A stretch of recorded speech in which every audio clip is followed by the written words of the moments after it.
Good morning, and welcome to day 104 of F260 at First Baptist Meridian. Today marks 40% of completion with our Bible reading plan, so you know what that means. It's time to celebrate good times. Come on, let's celebrate.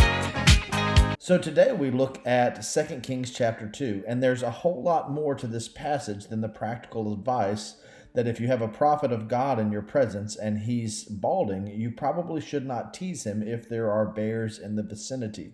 Everyone tends to focus on that quirky little happening at the end of this chapter when the real meat is in the middle with Elisha, my God is salvation, replacing or succeeding Elijah, Yahweh is my God. And what's so interesting is that this involves water miracles. Again, going back to the flood with Noah.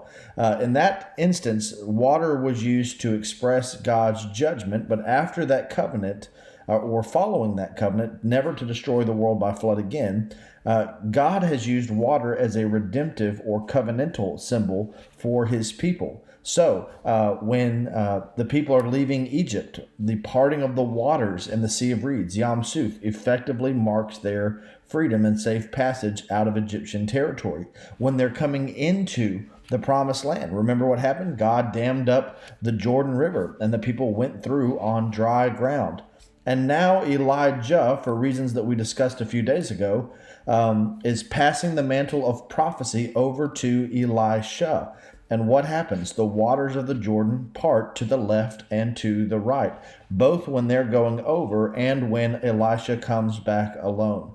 And so don't miss this, because this is setting up some imagery for Jesus and John in the New Testament. Again, how does Jesus begin his ministry? In Matthew, you have those cryptic words from Jesus that this is necessary to fulfill all righteousness when he is baptized by his cousin John in the Jordan River. Why does Jesus need to be baptized? He's not a sinner, right? He's done nothing wrong. It's necessary to fulfill all righteousness, or all that is right of him, because God's people and those who lead them are people who pass through the waters. This is why baptism is an ongoing, important thing that the church does when people come to faith and membership in God's church.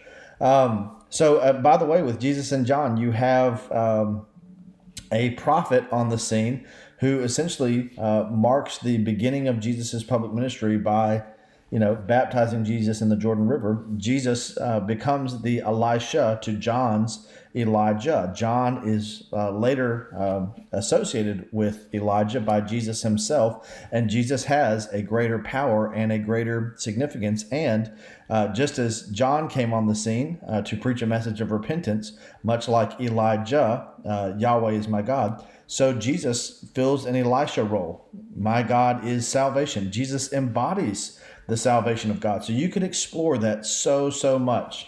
But anyway, in today's passage, Elijah is handing the mantle of prophecy over to Elisha, and Elisha requests that he have a double portion of his blessing. And so you see this again with the parting of the waters, and suddenly he can speak. And he can speak in the name of the Lord and with the authority of the Lord. And this is what makes the end of the chapter so interesting. We don't fully know how this text is functioning, though we can speculate with more or less plausibility. When these young men tease Elisha for his balding head, he calls a curse on them in the name of the Lord, and 42 young men are mauled by these two female bears. Now, importantly, the text does not say that the 42 young men were killed, only that they were mauled, suggesting some injury or, recompense. The question for me is, we don't fully know what to make of Elisha himself. Some commentators suggest that Elisha is fully vindicated. Here's a prophet that God has appointed, and he's got authorization to speak to the nation as a whole, to take God seriously. And so that these young men serve as a warning of sorts to the people as a whole when they fail to take God's servant seriously, God's servant who bears his word. And so it's precisely when Elisha calls a curse in the name of the Lord that he's vindicated as God's servant by what happens to these young men. There's also the possibility that we see that those who wield the Lord's authority also have a special degree of accountability, because sometimes that can be abused by fallible vessels. The interesting thing for me to consider, especially with Elisha and his ministry foreshadowing Jesus in some ways, is that Elisha calls down a curse on those who taunt him. Fast forward to the New Testament. What treatment does Jesus receive? He's taunted, he's mocked, he's spat upon, he's beaten, he is jeered at, and yet rather than calling a curse down on his enemies, he takes on the curse for his enemies. He goes to the cross saying, Father, forgive them. They know not what they do, in the Gospel of Luke.